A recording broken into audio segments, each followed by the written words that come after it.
Hi guys, நான் உங்கள் திருப்பூர்லேருந்து நீலா போய் அப்புறம் எப்படி இருக்கீங்க? நான் ரொம்ப நல்லா இருக்கேன். நீங்களும் நல்லா இருப்பீங்கன்னு நினைக்கிறேன். எல்லாருமே என்னோட பர்சனல் வந்து நான் சோஷியல் மீடியாவில் எனக்கு நான் ஷேர் பண்ண கிடையாது. ஸோ இப்போ வந்து ஷேர் பண்ணிக்கலாமா?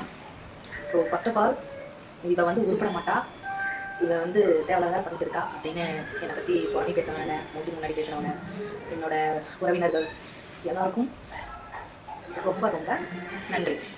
ஸோ எதுக்காக இவங்களுக்குலாம் நான் நன்றி சொல்கிறேன்னு நீங்களாம் தெரிஞ்சுக்கோங்க. ஏன்னா அன்றைக்கி அவங்க வந்து இவ உருப்பட மாட்டா, இது தேவையில்லாத பண்ணுறா, இது கடைசியில் ஒரு பிடிப்பின் அடுத்தவங்க நிற்க வைக்கும் அப்படின்னு அவங்க சொன்ன ஒவ்வொரு வார்த்தைகளும் என் மனசில் ஆழமாக பண்ணிட்டு.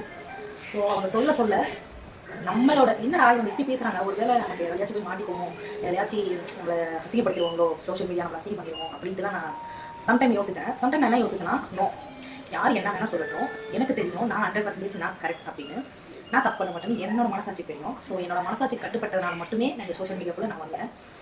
ஸோ அவங்க சொன்ன ஒவ்வொரு வார்த்தையும் நல்லா உள்வாங்கி, இல்லை நான் யாரும் உங்களுக்குலாம் ப்ரூவ் பண்ணுற பாருங்க அப்படின்ட்டு ஒவ்வொரு விஷயத்தையும் நான் ப்ரூவ் பண்ணிகிட்டே இருந்தேன். ஸோ அதெல்லாம் உங்களுக்கு பயங்கரமான ஒரு நோஸ்கட்டாக இருக்கும்னு நான் நினச்சேன்.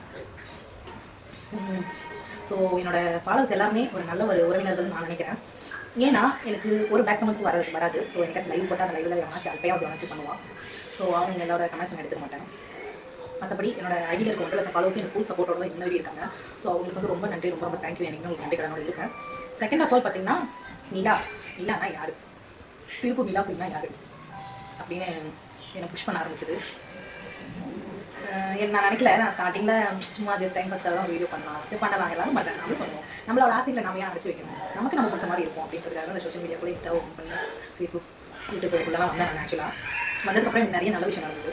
முக்கியமாக ஒரு நல்ல ஒரு அக்காங்கிற பாண்டிங்கு, ஒரு அம்மாங்கிற பாண்டிங் வந்து கார்த்திகா வந்து கார்த்திகம்மா சோஃபியாக்கா வந்து எனக்கு ஒரு நல்ல ஒரு பாண்டிங் வந்தது. ஸோ அதுக்கப்புறம் பார்த்தீங்கன்னா அடுத்தடுத்து எனக்கு வந்தது எல்லாமே என்ன மாதிரி ஒரு அவார்ட் ஃபங்க்ஷன் கூப்பிட்றதா இருக்கட்டும், ஒரு 4 இடத்துக்கு போனால் நீங்கள் நல்லா போயிருந்தாங்க, உங்களோட வீடியோஸ் எல்லாம் பிடிக்கும், உங்களோட வீடியோஸ் ஒரு வீடியோஸும் அவசரமாக எந்த வீடியோ இருந்தது, உங்களோட டான்ஸ் உங்களோட மோட்டிவேஷன் நீங்கள் பேசி போடும்போது தான் எல்லா வீடியோஸ் ரொம்ப பிடிக்கும்ட்டு என்னை வந்து அவ்வளோ ஒரு ஷேர் பண்ணி பேசும்போது எனக்கு அந்த இடத்துல ரொம்ப ஹாப்பியாக இருந்தது. அப்போ நான் யோசித்தேன், சரி நம்ம என்ன பண்ணிட்டோம், நம்மளை பற்றி இவ்வளோ பேருமே பேசுகிறாங்க. ஸோ அவங்க சொன்னாங்க எல்லாமே ஒரு வாய் வார்த்தையாக சொல்லுங்க, அவங்க வீட்டு ஒரு பொண்ணு மேலே வந்தால் எப்படி பேசுவாங்க அப்படி தான் பேசுனாங்க. ஸோ அதில் வந்து ரொம்ப ரொம்ப சந்தோஷமாக இருக்குது. இப்போ என்ன நிறைய அவார்ட் ஃபங்க்ஷனுக்கு என்னை கூப்பிட்றாங்கன்னா அதுக்கான முதல் ரீசன் என்னோட ஆட்டிடியூட். நானாக இருக்கேன், யாருக்கும் கட்டுப்பட்டு ஒரு போலியான ஒரு வாழ்க்கை வந்து ஒரு லைஃப் ஸ்டைல் வந்து நான் வாழலை. எனக்கு பிடிச்சிருக்கு, நான் பண்ணுறேன். அதே மாதிரி நிறைய பேரோட கேள்வி